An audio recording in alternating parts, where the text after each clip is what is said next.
Welcome! In front of me I have Haylou RS4 watch, and I'm gonna show you how to unpair this watch from the Android phone.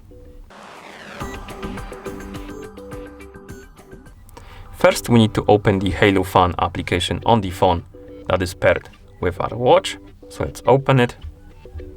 In the application you can tap on Mi icon right here, then select your Haylou RS4 from the list of devices by tapping on it.